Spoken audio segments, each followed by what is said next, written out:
Yes. Now the next question is, तो ये काफ़ी लेंदी क्वेश्चन आपको मैं करवा रहा हूँ आज, और ये इंपॉर्टेंट क्वेश्चंस हैं और अच्छे क्वेश्चंस हैं। देखिए क्वेश्चन, तो this is let s be the sum, p be the product and capital r be the sum of reciprocals of n terms of a G P, prove that p square into are raise to power N equal to S raise to power n. ठीक है, तो फिर से बोल देता हूँ मैं, let s be the sum, s sum है, पी प्रोडक्ट है, और capital are some of reciprocals of किसका, एन टर्म्स का है। तो इसका मतलब एस बी सम है एन टर्म्स का, पी भी प्रोडक्ट है एन टर्म्स का, और आर क्या है, sum of reciprocals of n terms of a G P.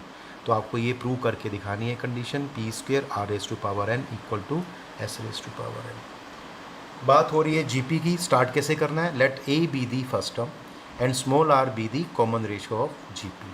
अब आपको गिवन था, क्या गिवन था, capital S is equal to sum of first N terms. तो क्या होता है, first term A, second term A R, third term A R square, और एनथ टर्म क्या होगी, A R is to power N minus one. और आपको पता है कि सम of first N terms, sum of first N term जिसको हम एस एन बी कहते हैं, तो वो क्या होता है, a into r is to power N minus one divided by r minus one. This is sum of first N terms of G P. इसको इक्वेशन हम 1 मार्क कर देंगे। Now what is p, p is the product of first N terms, तो first term A, second term A R, third term A R square, और nth term A r raise to power N minus one. अब जैसे ही मैं इसको multiply करूँगा, ध्यान से देखना, ये ए कितनी बार मल्टीप्लाई है, n बार, तो ये n फैक्टर्स हैं यहाँ पे ए के, तो ए रेज टू पावर क्या हो जाएगा, n इंटू आर की टर्म्स मल्टीप्लाई हैं, बेस सेम है, पावर ऐड हो जाएगी, R raise to power 1 + 2 + 3 up to n minus one. ये ए पी बनेगी बेटा, ए पी का फॉर्मूला लगाएंगे, S N equal to N by two A plus last term that is A N. तो क्या आएगा, इसमें कितनी टर्म्स है, n माइनस वन, तो n minus one by to हो जाएगा first term plus last term n minus one, ये कैंसिल हो जाएगा इसके साथ। ठीक है, तो दिस इज़ 1, ये कैंसिल हो जाएगा, और इसको जो सॉल्व करके देखेंगे तो ये आएगा a raise to power n into are raise to power, यहाँ से n आएगा, ये मैंने पहले लिख दिया, n into N minus one by two आ जाएगा। और हम देख पा रहे हैं हमारा जो क्वेश्चन है उसमें p का स्क्वायर दिया है, तो यहाँ स्क्वेयरिंग बोथ साइड कर देंगे, तो ये p स्क्वायर आ गया, स्क्वेयरिंग करते ही ये a raise to power 2n हो गया, और यहाँ स्क्वेयरिंग करते ही ये 2 कैंसिल हो गया, R raise to power n into N minus one. इसको हम इक्वेशन नंबर 2 मार्क कर देंगे। ये क्वेश्चन भी आपके एग्जाम में 4 और 6 मार्क्स तक का आता है। नाउ आल्सो आर क्या है, that is the sum of reciprocals, sum of reciprocals of first N terms of GP.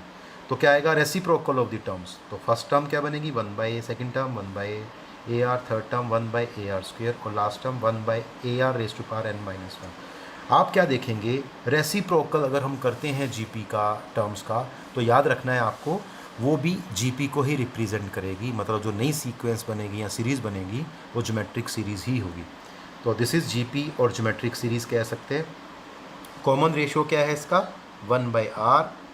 ठीक है, इसका कॉमन रेशियो 1 बाई आर है, फर्स्ट टर्म आपको दिखाई दे रही है 1 बाई, इसमें फिर से हम एन टर्म का सम लगाएंगे, तो फर्स्ट टर्म, और इसमें मैं दूसरा फार्मूला यूज़ कर रहा हूँ 1 माइनस, आप कोई भी यूज़ कर सकते हैं फार्मूला, 1 माइनस और common ratio raise to power N. Common ratio क्या है यहाँ पे, 1 by R, 1 by are raise to power N over 1 minus R, R means common ratio that is 1 by R, तो कॉमन रेशियो यहाँ 1 by are आ जाएगा। अब इसको simplify जैसे ही करेंगे, आप इसको सिंप्लीफाई करके देखना, ये आएगा r into are raise to power N minus one over a, ये नीचे आएगा, और ये इसका एलसीएम लेंगे तो आर ऊपर चला जाएगा ये वाला, और ये R raise to power N LCM में नीचे आ जाएगा, और यहाँ पे जब एलसीएम लेंगे तो आर माइनस वन आ जाएगा। तो कुल मिला के ये आएगा, ये वाला आर अपनी पावर इसमें से कम कर देगा, तो R raise to power N minus one over A into are raise to power N into R minus one आएगा। थोड़ा ध्यान से करना है इस पार्ट को आपको, ठीक है, तो ये थोड़ा ध्यान से करेंगे। नेक्स्ट, तो यहाँ से आर की वैल्यू क्या आ गई, R raise to power N minus one over A into are raise to power N minus one into R minus one bracket. This is your third equation.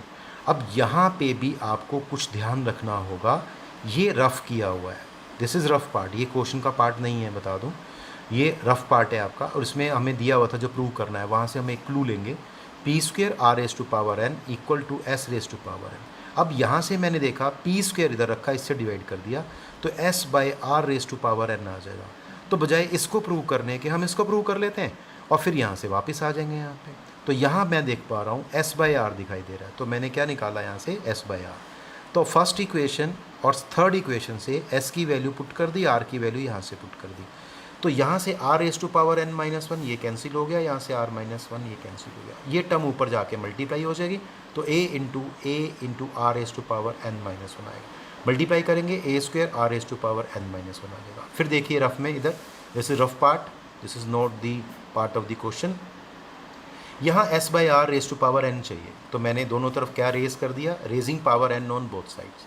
तो s by are raise to power n equal to a square r raise to power n minus one whole power n। अब इसको solve करते हैं, s raise to power n over r raise to power n। इसको solve करेंगे तो a raise to power 2n हो गया और r raise to power n into n minus one हो गया, पावर इधर मल्टीप्लाई हो जाती है। और आप देख पाएंगे ये जो पार्ट आया, अगर हम इक्वेशन 2 को पीछे देखते हैं तो वो पी स्क्वायर के इक्वल आ गया। इट मीन्स क्या प्रूव कर दिया, this is P square. It means ये किसके इक्वल हो गया, इसके इक्वल। अब इसको क्रॉस मल्टीप्लाई करेंगे तो क्या होगा, s raise to power n equal to P square into are raise to power n। इसको आप इधर रिवर्स कर सकते हैं, और तो क्या आ गया आंसर, इसको पहले इसको बाद में लिखेंगे, P square R raise to power n equal to S raise to power n। देखिए ये प्रूव करना था आपको, हेंस प्रूव। तो एक टफ क्वेश्चन है, इसको बहुत ही ध्यान से आपको करना होगा। Next question is if a comma b are the roots of the quadratic equation x square minus 3x plus p equal to 0 and c comma d are roots of x square minus 12x plus q equal to 0 where a comma b comma c comma d form a GP, prove that q plus p ratio q minus p equal to 17:50। तो आपको ये prove करना है q plus p का जो ratio q minus p के साथ है वो रेशो क्या होगा, 17:50। तो ये भी एक टफ क्वेश्चन है, ये भी क्वेश्चन आपका 4 और 6 मार्क्स का एग्जाम में आता है, तो ध्यान से देखेंगे। इसमें 10th का कॉन्सेप्ट हम यूज़ करने वाले हैं। जैसे यहाँ से स्टार्ट करेंगे, since a, b are roots of this quadratic equation, तो आपने 10th में किया था, if alpha beta are the roots of a quadratic equation A X square plus B X plus C equal to 0, तो alpha beta किसके equal होता था, minus b by ए। तो वही हम यहाँ यूज़ करने वाले हैं। और अल्फ़ा इंटू बीटा किसके इक्वल होता था, सी बाई ए। ठीक है, ये जनरल फार्मूला है, ये आपको लिखना नहीं है, सिर्फ इसलिए बताया है कि 10th में आपको पता है ये किस तरह से इसको लिखते हैं। तो यहाँ से हम लिखेंगे if a b are the roots of this equation, तो therefore a plus b that is sum of roots किसके इक्वल होगा, 3, क्यों, minus b by a that is minus coefficient of x by coefficient of x square, तो क्या आ जाएगा, minus minus plus 3। और a into b that is the product of the roots, वो किसके इक्वल आ जाएगा, सी बाई ए। यहाँ सी क्या है, पी बाई ए क्या है 1, तो ये p आ जाएगा। तो a plus B 3, a into B P.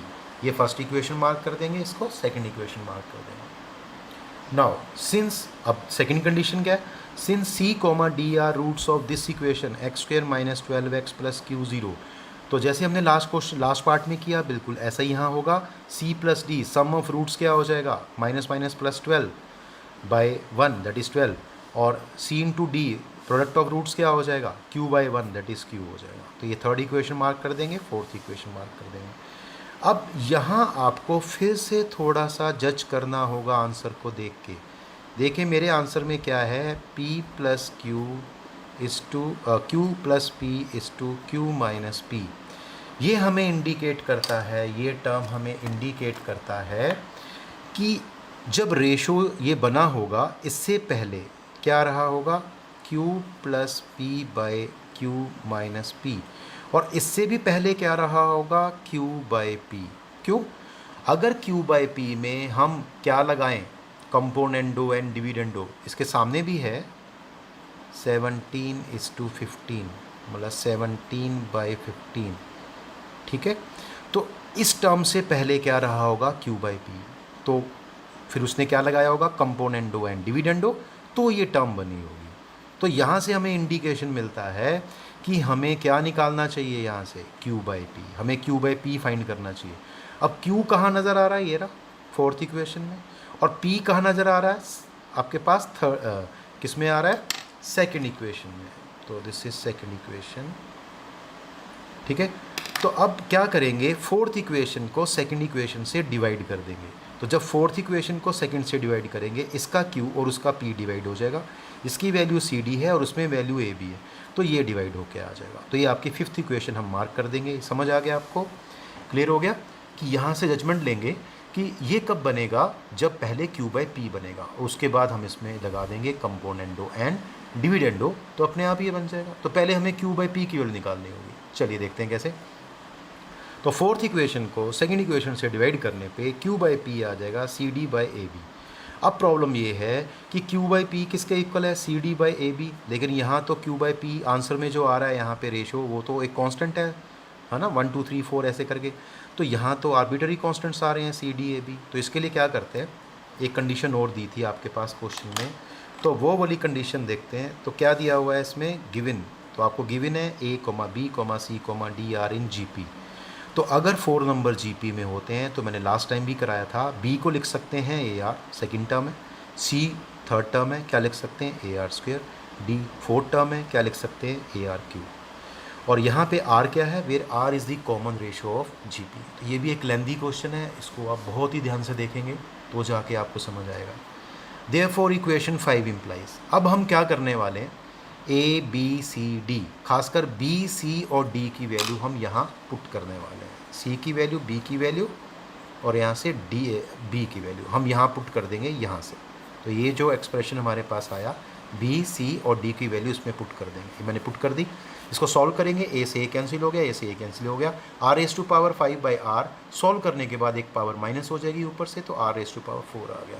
इसका मतलब Q बाई पी पहले 4 टर्म्स पे डिपेंड कर रहा था, A B C D, अब मेरा Q बाई पी सिर्फ R पे डिपेंड करता है। अगर मेरे पास R की वैल्यू आ गई, फिक्स कांस्टेंट आ गई 1 2 3 4 ऐसे करके, अपना आंसर आ जाएगा। ठीक है, अब R कैसे निकालेंगे, अब इसके लिए देखिए क्या करना है आपको। नाउ इक्वेशन 1 इम्प्लाइज, इक्वेशन 1 क्या थी, A plus B equal to 3। अब A तो वही रहेगा, B की वैल्यू फिर यहाँ से पुट कर देंगे AR, इसमें से एक कॉमन आ जाएगा और इस इक्वेशन को हम 7 मार्क कर देंगे। सिमिलरली एक इक्वेशन फर्स्ट लेंगे, एक इक्वेशन थर्ड लेंगे, ये वाली इक्वेशन थर्ड। तो यहाँ C प्लस D क्या था, 12 के इक्वल, C की वैल्यू फिर यहाँ से पुट करेंगे और D की वैल्यू यहाँ से पुट करेंगे, इसमें से कॉमन आ जाएगा AR square 1 plus R equal to 12। अगर हम इस इक्वेशन को इस इक्वेशन से डिवाइड कर देते हैं तो देखो हमें R मिल जाएगा, बस यही हमें चाहिए था। तो हमने क्या किया, इक्वेशन 8 को इक्वेशन 7 से डिवाइड कर दिया, देखो डिवाइड का सिंबल है। तो यहाँ आपको लिखना है, ये मैंने शॉर्ट फॉर्म में लिखा है, आपको लिखना होता है डिवाइडिंग इक्वेशन 8 बाई इक्वेशन 7। तो ये आएगा AR square 1 plus R over A into 1 plus R 12 by 3। तो इसको जब सॉल्व करेंगे A से A कैंसिल हो जाएगा, 1 प्लस R से 1 प्लस R, और यहाँ से 3 4 पे कैंसिल हो जाएगा ऊपर। तो R स्क्वायर की वैल्यू जब नेक्स्ट शीट पे जाएंगे तो क्या आएगी, R स्क्वायर की वैल्यू 4। तो यहाँ से देखिए R स्क्वायर की वैल्यू मेरे पास 4 आ गई, और अगर मैं स्क्वेयरिंग बोथ साइड कर देता हूँ तो R रेज़ टू पावर 4 16 आ जाएगा। नाउ इक्वेशन 6 इम्प्लाइज, आपके पास Q बाई पी किसके इक्वल था, R4, R raise to power 4, तो R रेज़ टू पावर 4 की जगह 16 हो गया बाई 1। और मैंने कहा था जैसे ही Q बाई पी आपके पास एक फिक्स्ड कांस्टेंट आ जाता है, आप इसमें लास्ट में क्या लगा देंगे, कंपोनेंडो एंड डिविडेंडो। तो यूजिंग C एंड D, ये आ गया Q plus P, Q minus P, 16 plus 1 over 16 minus 1, Q plus P over Q minus 1 17 by 15, यही आपका आंसर था। देखिए Q प्लस पी का रेशो Q माइनस पी के साथ क्या बनेगा, 17:15, हैंस प्रूव। तो देखिए कितना अच्छा क्वेश्चन था ये।